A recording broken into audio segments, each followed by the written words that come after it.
Hi friends, అందరూ ఎలా ఉన్నారు? నేను మీ సురేష్ కోన. ఈరోజు మన కోనవారి ముచ్చటలో మన ముచ్చట రెండో అతిపెద్ద ఆదివాసీల జాతర మన నాగోబా జాతర.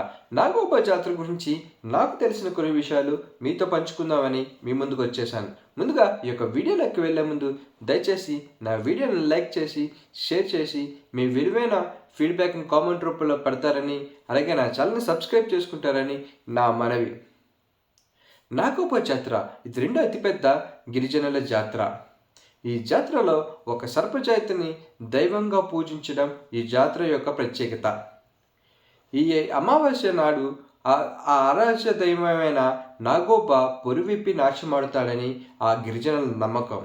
అలాగే ఈ అమావాస్య నాడు సాయంత్రం 7 గంటల నుండి 12 గంటల మధ్య ఆ ఆదిశేషుడు ఆ పూజారులకు దర్శనమిస్తాడని, వారు అందించిన పాలు త్రాగి వాళ్ళని దీవించి మళ్ళీ అదృశ్యమైపోతాడని ఈ గిరిజనుల నమ్మకం.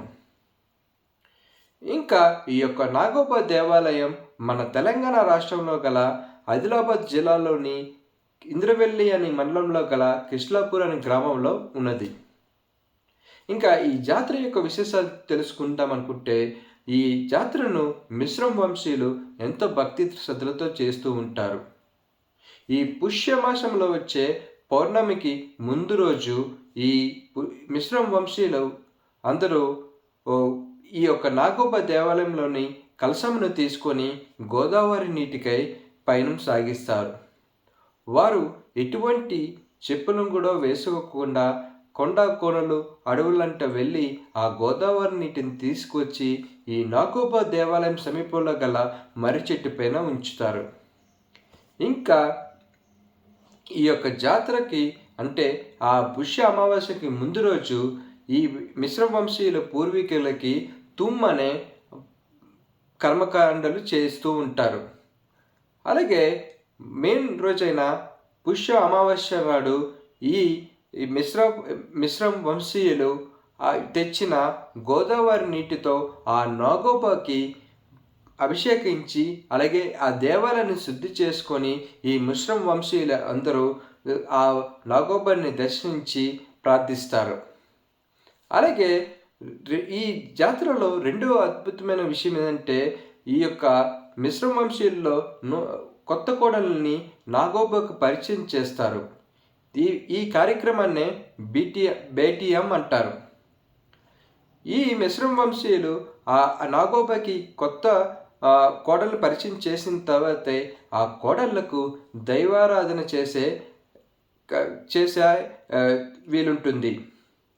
అలాగే ఈ కొత్త కుండలో నీటి కోసమని ఆ దగ్గరలో ఉన్న చెరువుకి వెళ్ళి నీటిని తెచ్చి మట్టినితో కొత్త పుట్టను తయారు చేస్తారు.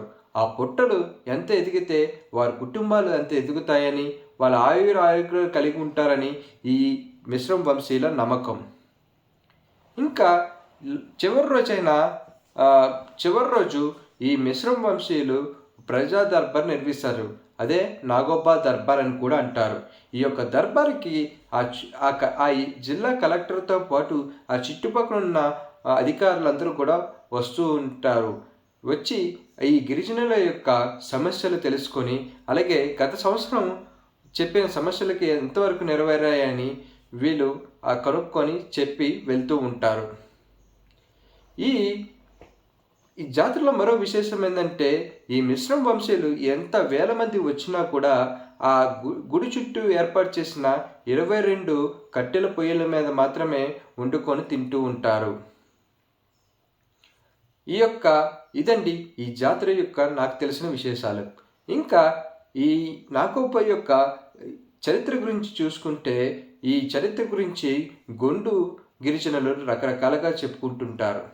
అందులో ఒకటైన మిశ్రమ వంశానికి చెందిన నాగాయమతి అనే రాణికి తన కలలో నాగేంద్రుడు కనబడి, నేను నీ గర్భమున ఒక సర్పరూపంలో జన్మిస్తానని చెప్పాడని, అది ఒకనాడు నిజమైందని, ఆ రాణికి కడుపులో ఒక సర్పం జన్మించిందని దానికి నాగరాజాన్ని పేరు పెట్టుకుని, అలాగే ఆ రాణి తన అన్న కూతురైనటువంటి గౌరీని ఆ నాగరాజుకి ఇచ్చి వివాహం చేసిందని, ఆ అత్త చెప్పిన మాటలతో గౌరి గోదావరి నీటికే తన బట్టని ఒక చిన్న బుట్టలో పెట్టుకొని పయనం సాగించిందని, ఆ వెళ్తూ ఉన్న మార్గంలో ఒక ఊరిలో పాము ఉడుము రూపంలో కనబడిందని, ఇప్పుడు ఆ ఊరే ఉడుంపూరుగా మారిందని, ఆ గోదావరి గట్టుకు చేరుకున్న గౌరి ఆ గోదావరి నీటిలో స్నానం చేస్తుండగా ఈ నాగరాజు చూసి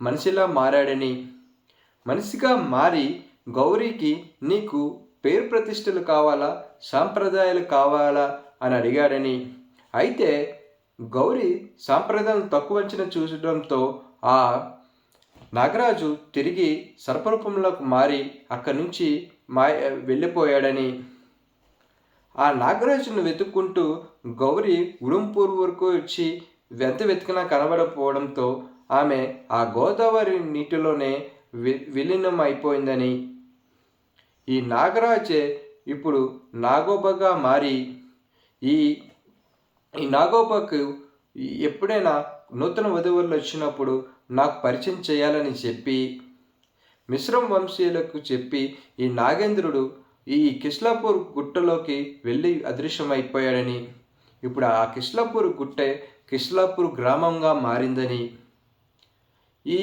కిష్లాపూర్ గ్రామంలో ఈ నాగేంద్రుడు ఎక్కడైతే అదృశ్యమైపోయాడో అక్కడ ఈ మిశ్రమ వంశీయులు ఒక గుడిని కట్టుకున్నారని, ఆ గుడే నాగోబ దేవాలయంగా మారిందని, ఇది ఒక చరిత్ర. ఇదండి నాగోబా జాతర గురించి, దాని చరిత్ర గురించి నాకు తెలిసిన కొన్ని విషయాలు. నేనంతా కరెక్ట్గానే చెప్పాను అనుకుంటున్నాను. దయచేసి నేను ఏమైనా తప్పులు చేస్తే నన్ను క్షమించవలసిందిగా కోరుకుంటున్నాను. అలాగే ఇలాంటి మరెన్నో కొత్త కొత్త విషయాలు, అలాగే సినిమా రివ్యూస్, అలాంటి మరెన్నో విచిత్రమైన వీడియోస్ కోసం దయచేసి నా ఛానల్ని సబ్స్క్రైబ్ చేసుకుని నా వీడియోని లైక్ చేసి షేర్ చేసి నన్ను ఫాలో అవుతారని నా మనవి. ఇట్లు మీ సురేష్ కోన సైనింగ్ ఆఫ్. జై హింద్.